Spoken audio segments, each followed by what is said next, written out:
Chaque fois que le gars essaie de vous emmener vers le sexe, comment faire pour continuer l'échange, parce que le type n'est pas forcément naze, simplement lui il arrive en se disant celle-là je me la ferais bien, de l'amener de celle-là je me la ferais bien à waouh, quelle nana. Bonjour à toutes et à tous, je suis Bénédicte à votre Love Coach depuis 2004. J'ai écrit 4 livres qui traitent de l'amour et du sabotage.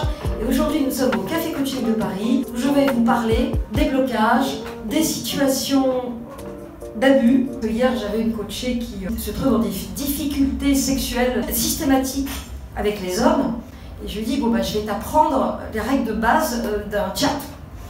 Et je lui ai montré comment chaque fois que le gars essaie de vous emmener vers le sexe, comment faire pour continuer l'échange, parce que le type n'est pas forcément naze, simplement lui il arrive en se disant celle-là je me la ferais bien, de l'amener de celle-là je me la ferais bien à waouh, quelle nana. Donc je lui apprends ça et aujourd'hui elle m'envoie une capture d'écran, un mec lui dit bisous. Cette andouille lui répond bisous. Pourquoi je dis cette andouille? Parce que le gars lui dit oh, faut faire attention, je pourrais devenir gourmand. Voilà, et c'était parti. Ouais. Quelle est l'attitude à avoir face à ce genre de personnes qui vous érotisent tout de suite dans les échanges au premier abord? Est-ce qu'on doit stopper, s'enfuir, répondre? C'est quoi la... Excellente question. Alors évidemment, mets-toi à la place du gars. Quel est son objectif? De te mettre dans un entonnoir et de te faire tomber pour que quand tu le vois, couche avec toi. De préférence sans t'inviter au resto, et idéalement chez toi, comme ça tu peux rentrer chez lui sans être obligé de passer par la cage, je te donne mon adresse et mon code. Idéalement, dans sa tête. Idéalement, dans la tête de la gonzesse, c'est bon, celui-là, il veut faire crac-crac, moi je veux qu'il m'épouse. C'est une métaphore, évidemment. Tous les hommes ne sont pas comme ça non plus. Hein. Mais les filles qui se font érotiser sont des filles qui acceptent la mise en place de l'érotisation. Donc elles l'acceptent pourquoi? À votre avis, pourquoi une femme va accepter l'érotisation par chat? Ben, elle en a envie. Elle en a envie. Elle en a envie. Ah non, mais pourquoi elle l'accepte? Parce que ça... Bah, à ton avis, tu crois qu'elle l'accepte parce qu'elle en a envie? Ça la flatte? Bah, il y a de tout. Ça la flatte. C'est quand même intéressant. Les mecs répondent. Il y en a un qui dit elle en a envie, l'autre qui dit ça la flatte. Mais ça change d'un échange débile, genre tu travailles dans quoi Bah, toi, t'arrives à l'érotiser tout de suite? Non, mais ça dépend. Non, ça dépend. Franchement, non, ça dépend de la connexion. On peut pas contrôler la connexion qu'on a avec la personne, en fait. Parfois, il suffit de quelques photos et en fait, la personne, d'après les photos, elle fantasme déjà. Ouais, c'est un peu comme ça. Soit elle aime, soit elle aime pas, en fait. Bah oui. Mais ça, c'est dans les rêves des mecs, ça, parce qu'en fait, moi, je viens de vivre une histoire comme ça. Le mec, quand je l'ai rencontré pour la première fois, de la nature de nos échanges, il en avait conclu que j'étais engagée. Il a commencé à mettre la main sur moi, mais je lui ai dit, mais vous êtes beaucoup trop tactile pour moi, enlevez votre main. Et il me dit, ah, mais vu la nature de nos échanges, j'étais tellement enthousiaste et généreuse. Je lui ai répondu, je suis une personne enthousiaste et généreuse, mais c'est pas pour ça que tout le monde peut me tricoter. C'est ça, très bien, bravo. Et alors pour revenir d'ailleurs sur la question, pourquoi est-ce qu'une femme accepte le jeu d'érotisation? Pour 2 raisons. La première, c'est qu'elle est naïve.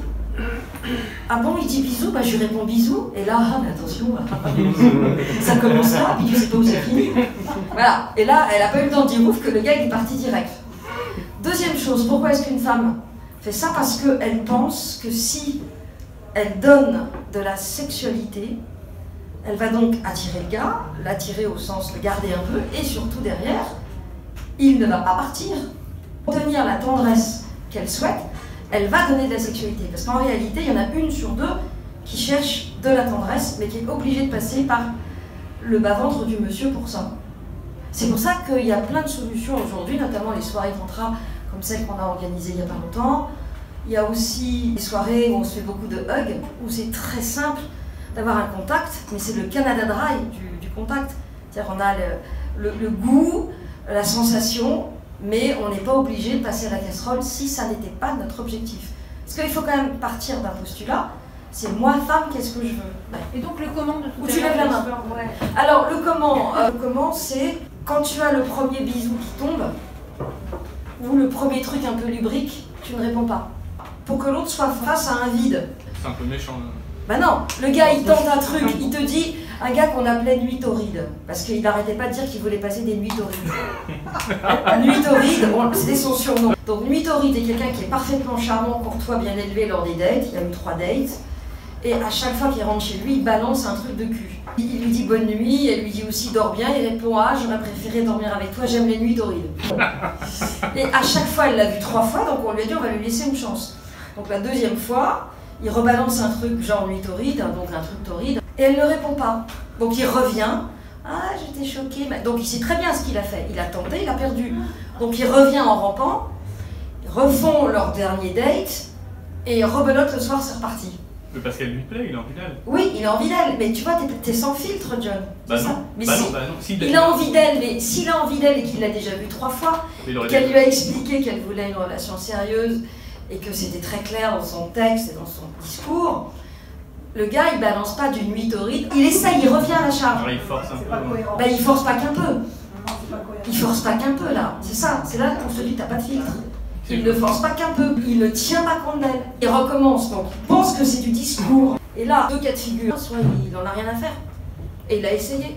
Et puis sur les 15 nanas avec lesquelles il leur a dit ah ouais mais tu sais un bisou, tu commences comme ça, hein, avec les 15 fois qu'il leur a balancé une nuit torride, il y en a bien une qui dira ah ouais viens tout de suite. Peut-être pas 15 mais sur le nombre. Et dans ce cas-là, ça va être une lutte à mort, et c'est pas intéressant. Ou il se dit elle me plaît vraiment, je vais donc me mettre à son diapason parce que cette fille m'intéresse. Donc qu'est-ce que je fais si je suis un type un peu subtil? Je dis ah là j'ai été trop fort, je fais marche arrière. Ah elle répond pas, qu'est-ce que je lui dis? Ah je lui ai dit nuit torride. Ah ok donc ça lui a pas plu. Ok j'ai été trop.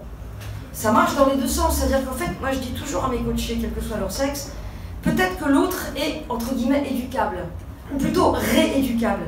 Non pas comme dans un camp de Pol Pot, on est bien d'accord, dans la propagande, mais quelqu'un qui a pris de mauvaises habitudes avec des partenaires précédentes. S'il est tombé sur 10 filles qui lui ont sauté dessus après 3 caipirinhas dans la bagnole, bah c'est sûr que le gars, pour lui, c'est normal. Il y en a 10 qui m'ont sauté dessus dans la voiture, donc je considère que ça doit être tout le temps comme ça. D'abord on couche, on voit comment ça se passe, et puis après on réfléchit, on voit si on veut. Ah c'était bien, on va recommencer. Ah ouais non mais là elle me prend la tête avec ces trucs, là, l'ésotérisme et tout. Allez je lâche. Voilà comment ça se passe très souvent. Alors tous les hommes ne sont pas comme ça. Mais évidemment, les hommes que rencontrent certaines coachées sont comme ça, sinon on n'en parlerait pas. Donc pour répondre à la question, l'érotisation c'est une tentative, je dirais, normale et humaine de tout homme qui a plutôt envie d'aventure, mais qui ne peut pas annoncer directement ça, sinon la moitié des filles ne lui parleraient plus. Et c'est la fille qui se laisse embarrificoter, soit parce qu'elle a du mal à se dire qu'elle veut de la tendresse et qu'elle joue le jeu parce qu'elle pense qu'il faut le jouer, soit parce qu'elle est naïve. Est-ce que je réponds à ta question? Oui, parce que moi, je m'identifie tout à fait à cette explication-là. C'est parfait. J'ai eu une période de ma vie où je réagissais de cette manière. Voilà. Merci d'être resté jusqu'au bout. Merci de liker cette vidéo si elle vous a plu. Et à bientôt pour une prochaine vidéo ou un prochain audio, chaque mardi et chaque vendredi. Je redévelopperai encore le pourquoi, le comment, avec des situations live que je décortiquerai pour vous donner des clés pour que vous soyez en couple au plus tard à la Saint-Valentin 2022. Merci.